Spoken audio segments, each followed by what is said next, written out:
कैसे हैं दोस्तों आप लोग। दोस्तों बुरी खबर ये है कि पाकिस्तानी वज़ीर दाखिला जो इंटीरियर मिनिस्ट्री है, उन्होंने बैरून मुल्क जो पाकिस्तानी जाके पनाह लेते हैं ना दूसरे मुल्कों में, सियासी या कोई भी, उनको ऑर्डर जारी कर दिया है कि उनके पासपोर्ट जो है एम्बेसी वाले अब किसी भी मुल्क में है वो रीन्यूअल यानी कि नए नहीं जारी करेंगे अगर वो उसकी मुद्दत मयाद यानी कि एक्सपायर हो गया।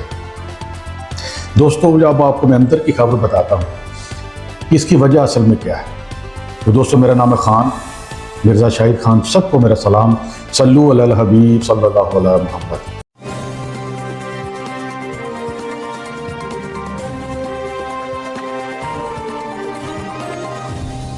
तो जी हाँ दोस्तों मसला ये है कि ये सिर्फ पाकिस्तान का हुक्म नहीं है। आपको ये बता दूं, ये सारे मामला इंडिया की गवर्नमेंट के साथ भी हैं। वो भी पासपोर्ट नहीं बना रही। यहाँ मेरे अमेरिका में दोस्त हैं, हिंदुस्तान से दूसरे मुल्कों के लोग, उनका पासपोर्ट नहीं बन रहा उनकी वैसी। वजह क्या है? वजह ये है दोस्तों, ये जो काली दुनिया के लोग होते हैं ना, जो पूरी दुनिया पे हुकूमत करना चाह रहे हैं, वो बड़े तेज लोग हैं। वो कई साल आगे चलते हैं हमसे। तो हम लोग जो कंट्री है जिसको हम थर्ड वर्ल्ड ये कहते हैं, यानी कि तीसरी दुनिया के लोग, अब तो जिसमें पाकिस्तान भी शामिल है, इंडिया बांग्लादेश वगैरह, किसी ज़माने में हम दुनिया के नंबर 1 थे और ये आते थे एक भिखारियों की तरह और गरीब आदमियों की तरह कि हमारी मदद करें, हमें यहाँ पे कारोबार करने दें, तजारत करने दें। तो हम इनको, हमारे बादशाह इनको इजाज़त दे दिया करते थे कि चलो 4 पैसे बना लो। अब हमारे मुल्कों की सारी दौलत जो है अब जहाँ मुंतकिल होगी एशिया की, अफ्रीका की, लूट मार जिसको बोलते हैं। अब उसके बाद क्या हुआ कि ये लोग जो हैं अब हमारे मुल्कों की अगर मदद करते हैं तो क्या करते हैं पता है? हमें कर्जा दे देते हैं, वैसे कोई हेल्प नहीं करता। कर्जा इसका इतना सूद होता है, यानी कि इंटरेस्ट, ब्याज, हम उसको अदा करना हमारे लिए मसला हो जाता है, यानी कि हम तरक्की नहीं कर पाते। तो इनका दिया हुआ सिस्टम हमारे पास होता है, जिसकी वजह से है कि इनके पास सिस्टम ऐसा है कि अमीर अमीर ही रहेगा और गरीब अमीर नहीं बनेगा, वो गुर्बत में ही रहेगा। तो मगर इस्लाम के पास एक ऐसा सिस्टम था जिसमें हर एक को मौका मिलता है। इसकी सबसे बड़ी मिसाल हमारे छठे खलीफा उमर बिन अब्दुल अजीज़। जी हाँ, उमर बिन अब्दुल अजीज़, जिनका वो वाक़या मशहूर है कि उनकी बेगम ने एक दफ़ा उनको मीठा बना के दिया था। तो उन्होंने बोला कि मीठा कहाँ से आया? उनके जो बैतुल माल से जो थोड़ा थोड़ा मीठा आता था, तो चीज़ें आती थी जिससे मीठा बनाया जा सके। तो मैं रोज़ाना थोड़ा थोड़ा, यानी कि 1 चम्मच मैं उसको जमा करती गई। तो आज काफ़ी दिन हो गए तो जमा हो गया था। तो मैंने कहा अभी आपको ये मीठा खिलाया जाए। अब पता है उन्होंने खाया नहीं और बैतुल माल चले गए। वहाँ जाकर बोला कि मेरे घर में इतना माल ज़्यादा आ रहा है। कितना ज़्यादा था यार? 1 चम्मच रोज़ाना ज़्यादा आ रहा था।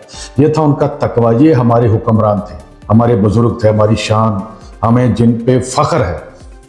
तो ये दोस्तों याद रखें कि छठे खलीफा हैं, उमर बिन खत्ताब नहीं, यानी कि दूसरे खलीफा नहीं, ये उमर बिन अब्दुल अजीज़ हैं।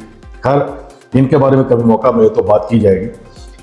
तो यानी कि हमारे पास ये प्रैक्टिकल चीज़ें हैं। तो उनके दौर में तकरीबन 4 साल कुछ अरसा, उनका तकरीबन 4 साल के करीब उनका अरसा रहा दौरे हुकूमत खिलाफत।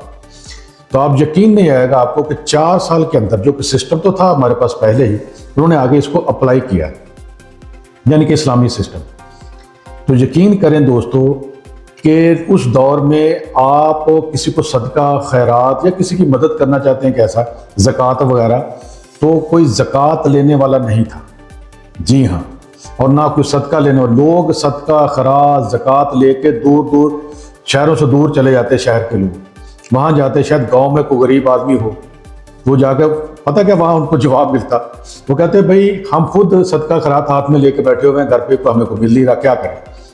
ऐसा ज़बरदस्त दौर कि जिसमें जनाब ये कि सदका खैरात लेने, यानी कि गरीब आदमी है ही नहीं, यानी कि गुर्बत भी ख़त्म और गरीब आदमी जो है वो भी अमीर हो गए।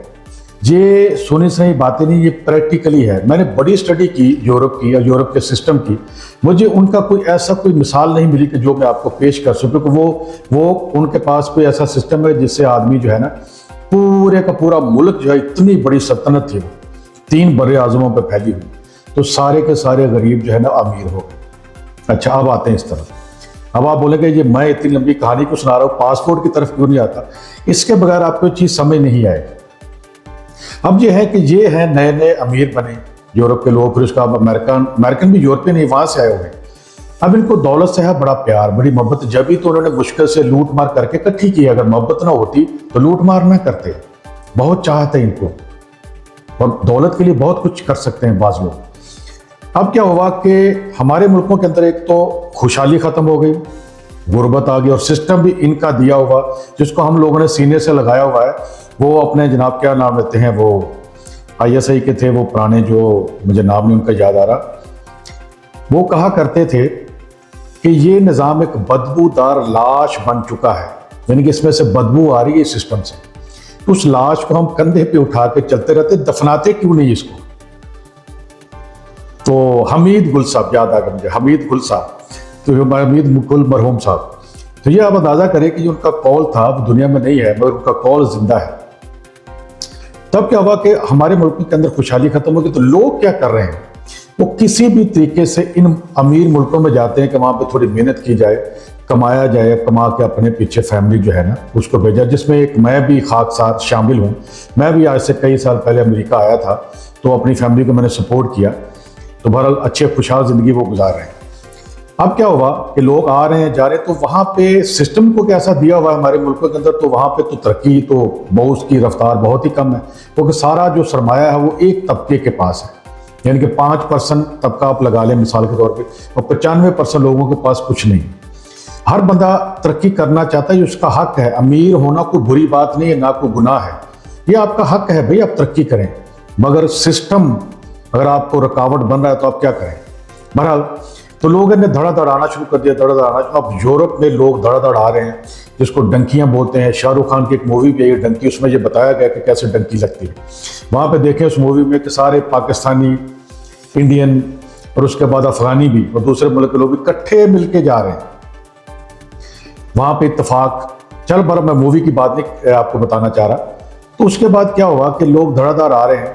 अब आके ये बेचारे पता क्या करते हैं कि यहाँ पे रहायश इख्तियार करने के लिए कि 2, 4, 5 साल तक आप यहाँ लीगल रह सके। अगर आप बाज तो यूरोप के कंट्री इतने सख्त हैं कि हर जगह जगह पे आपको डॉक्यूमेंट पूछती है पुलिस। अगर आपका डॉक्यूमेंट नहीं, आपको पकड़ के जेल में बंद कर दिया जाएगा। उसके बाद आपके पास क्या होगा, आपके साथ क्या सलूक किया जाएगा, ये कोई नहीं जानता।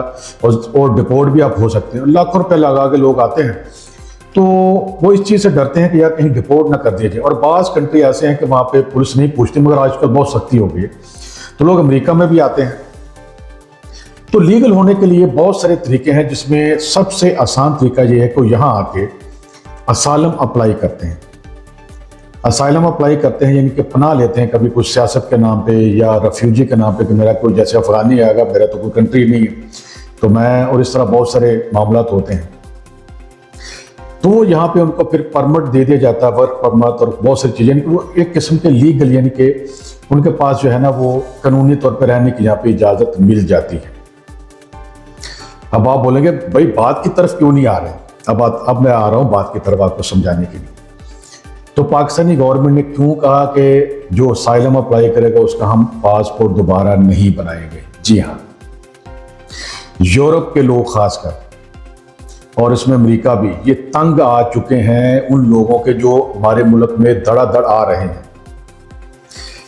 जो अमेरिका का बॉर्डर है जो मैक्सिको के साथ लगता है, डेली 2,500 के करीब वहाँ से लोग अंदर दाखिल होने की कोशिश करते हैं। कुछ कामयाब हो जाते हैं, कुछ नहीं होते। डेली रोज़ाना 2,500 लोग।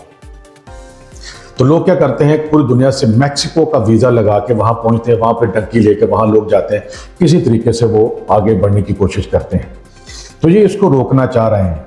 तो बजाय इससे कि इस तरह के काम करने के उन जो है ना वो कंट्री जो है, जो गरीब कंट्री है, उनकी ये मदद करें, उनको पैसा दें ताकि वो अपने मुल्क के अंदर डेवलप करें, मगर ये करना नहीं चाहते। उनको अपना मोहताज रखना चाहते हैं कि तुम लोग गुलाम ही बने रहो। हमारे मुल्क के अंदर गुलामी से निजात दिलाने के लिए एक बंदा जो है अभी जेल में है, क्योंकि यूट्यूब पे हर जगह पे उसका नाम लेना मना है। बहरहाल और भी बहुत सारे हैं, जैसे हमारे कुछ मतलब के जनरल ज़िया साहब थे फौज के, वो भी उन्होंने भी इस पर काम किया था। उसके बाद अंजाम देख लें आप। और फौज में के अंदर भी, सियासतदानों में भी, यानी कि अच्छे अच्छे लोग ऐसे जो इस गुलामी से निजात दिलाना चाहते थे, मगर अभी तक कामयाब ना हुए। बहरहाल तो उसके बाद क्या हुआ कि बरतानिया ने इसका एक हल और निकाला। उन्होंने बोला भी जो लोग धड़ाधड़ आ रहे हैं हम पकड़ नहीं पा रहे, वो समुद्री रास्ते से आ रहे हैं फ्रांस वगैरह से इधर उधर ना, कई लोगों की कश्तियाँ डूब जाती हैं, इस तरह चीज़ें हो जाती हैं। उन्होंने क्या किया कि इंग्लैंड में जो बंदा आएगा वो आए, अब हम किसी को नहीं रोकते, असाइलम अप्लाई कर ले, यानी कि जिसके पास कोई स्किल नहीं है, कोई डिग्री नहीं है, जो बॉर्डर क्रॉस करके आ रहा है उसकी बात हो रही, जो वीज़ा लेके आता उसके लिए नहीं। अब जो हुआ कि वो उनको असाइलम अप्लाई करते जाना, पिछली वीडियो में मैंने बताया, चंद एक वीडियो पुरानी वीडियो में। अब जो है ना वो उसका असाइलम लेंगे और असाइलम उसका अप्रूव करेंगे और उसको जनाब वाकई ज़रूरत है जी अपने मुल्क के अंदर, उसको प्रॉब्लम, हालांकि सबको पता है कोई प्रॉब्लम नहीं, एक ही प्रॉब्लम है इकॉनमी की, यानी कि पैसे की वजह से। तो उसको वहाँ से इंग्लैंड से वो उठाएंगे और रवांडा, अफ्रीका का एक शहर है, अपना एक कंट्री है, तो वहाँ जाके उसको वहाँ हॉस्टल बना दिए उन्होंने, पैसा दिया, वहाँ उसको भेज देंगे और वापस कभी इंग्लैंड नहीं आ सकेगा। अगर दोबारा किसी तरीके से वो ट्राई कर ले तो कर ले। तो यानी कि उन्होंने हल ये निकाला भी आ जाओ, असाइलम देते हैं मगर तुम लोगों को, मगर आप असाइलम अगर है तो आपको रवांडा भेज दिया जाएगा। तो कौन जाएगा, ये उन्होंने हल निकाला। अब इससे भी बड़ा हल उन्होंने ये निकाला है, अब आप बात बहुत सारे लोग समझ गए हों कि जो मुल्क उनके जो नीचे जो उनकी बात सुनते हैं, यानी कि आप हर सूरत में उन्हें यस सर जनाब, जी जनाब जो कहना होता है, उन कंट्रियों को बोला गया है कि आप जनाब जो है कि ये फरमान जारी कर दें, जी हाँ, कि आप जो भी बंदा पाकिस्तानी या इंडियन इस मुल्क में आके असाइलम अप्लाई करेगा तो उसका एक्सपायर पासपोर्ट हम रिन्यू नहीं करेंगे। अब देखिए ये कितनी गैर इंसानी बात है यार, कि बंदा यहाँ पे आया है, उसके पास अभी 3-4 साल का उसके पास पासपोर्ट है, उसने फर्स्ट को लीगल होने के लिए ये तरीका अख्तियार किया। यहाँ तो अपने मुल्कों में आप उनको रोज़गार दें, कुछ तरक्की दें, तो फिर तो बात बनती है। वो बेचारे किस तरह यहाँ पहुँचते हैं और उसके बाद उनके पास ये तरीकाकार होता है असाइलम अप्लाई करने का। अब मैं उनकी सपोर्ट नहीं कर रहा कि ऐसा करना चाहिए, मैं वैसे एक बात कर रहा हूँ। तो मुल्क को फ़ायदा होता है कि वो ये काम करके यहाँ पे वो रेमिटेंस जो है, जो पैसा है वो अपने मुल्कों में भेजते हैं। एक अंदाजे के मुताबिक पहले की बात है, चंद साल पहले की बात है, कि पाकिस्तान में जो पाकिस्तानी है वो हर साल $6 अरब के बराबर रेमिटेंस भेजते हैं, $6 अरब। और आजकल पता है आपको, 1-1 अरब डॉलर के लिए हमें कहाँ कहाँ जाके जो है ना वो दौरे करने पड़ रहे हैं। तो अगर ये इस तरह ये बंद कर दिया गया, और फ़ायदा किसको है और नुकसान किसको है? फ़ायदा सिर्फ अमेरिका और यूरोप को है कि वहाँ पे लोग जो है ना वो नहीं पहुँचेंगे इस तरह, और नुकसान किसको होगा? इंडिया, पाकिस्तान, बांग्लादेश और ये मुल्कों के अंदर। तो आप लोगों को चाहिए, मैं अपनी गवर्नमेंट से अपील करता हूँ कि इस पर नज़रसानी करें। मोहसिन नकवी साहब, आप माशाल्लाह बहुत इंटेलिजेंट आदमी है, जो मैंने आपकी स्टडी की है, तो आप इस पर थोड़ा सा गौर करें और इस पर किसी भी तरीके से जो है ना इसको रोकने की कोशिश करें, क्योंकि आप माशाल्लाह उस फैमिली से हैं जो कि आपको कभी कोई मजदूरी नहीं करनी पड़ी, कहीं बाहर के मुल्कों में जाके रूममेटों के साथ रहना नहीं पड़ा, कभी ऐसा, यानी कि अल्लाह ना करे आप पे ये मामला है। मगर मैं तो खैर इस तरह यहाँ पे हूँ, काफ़ी साल से रहा, तो मुझे मसला नहीं है, मगर मुझे दर्द भी है उन लोगों का कि जो बेचारे यहाँ पे आके फंस जाएंगे और वो वापस नहीं जा सकेंगे। अब मुझे बताएं कि अगर उन्होंने, किसी ने ये काम किया हुआ है, अब वो जो है उसका पासपोर्ट आप नहीं बना के देंगे, तो आप मुझे बताएं कि वो बंदा फिर क्या करेगा। यानी कि बजाय आप हमें लोगों की दुआएं लेने के, उल्टा हम लोगों की बददुआएं लेंगे, तो कहाँ से कामयाबी हमें मिलेगी? हम दूसरों को खुश करने के लिए कब तक अपने लोगों की कुर्बानियां देते रहें? तो बराए मेहरबानी मैं चीफ ऑफ आर्मी स्टाफ से भी दरख्वास्त करता हूँ, काजी फाइज ईसा साहब से भी दरख्वास्त करता हूँ, मोहसिन नकवी साहब आपसे, आप इंटेलिजेंट आदमी हैं और आपसे हमें पूरी उम्मीद है पाकिस्तानियों को कि आप इसके बारे में दोबारा सोचेंगे और आपको बहुत ही फ़ायदा होगा इस मामले में। वरना फिर यह है, एक ही सूरत है कि हमारे मुल्क के अंदर जो है ना उनको रोज़गार दे अच्छा किस्म का, जिनके कम से कम 2 लाख रुपया महीना वो कमाए, जो कि यकीनन अभी मुमकिन नहीं है। तो 2 लाख रुपया वो यहाँ आके महीने का बना सकते हैं। तब अगर उनके अंदर ये तलवार उसके सर पे लटका दी जाए तो फिर वो कैसे बेचारा काम कर सकेगा और अपनी बीवी बच्चों का कैसे पाल लेगा और करेगा? तो फिर यही है इसका हल। तो बजाय मेहरबानी के बजाय दूसरों की गुलामी करने के अपने पाँव पे हमें खड़ा होना चाहिए, और अल्लाह ताला आपको जो है मुझे पता है कि हिम्मत देगा और आप इस तरह ये कर पाएंगे इंशाल्लाह। तो दोस्तों वीडियो काफ़ी लंबी हो गई है, तो मैं ये बताना चाहता था कि ये एक वजह है जो कि मुल्कों के अंदर की जा रही है। इसमें सिर्फ पाकिस्तान नहीं है, पूरी दुनिया में उन्होंने कर दिया है ऐसा। और पाकिस्तान को ज़्यादा कसूरवार न कहें कि उनकी गवर्नमेंट जो है, हाँ ये है कि उन्होंने ऑर्डर दिया तो उन्होंने ये मतलब कि जारी कर दिया है, जो कि प्रेशर बर्दाश्त करना चाहिए था। तो दोस्तों मिलते हैं फिर किसी दूसरी वीडियो में इंशाल्लाह ताला, और मुझे इजाज़त दीजिए। अस्सलाम वालेकुम।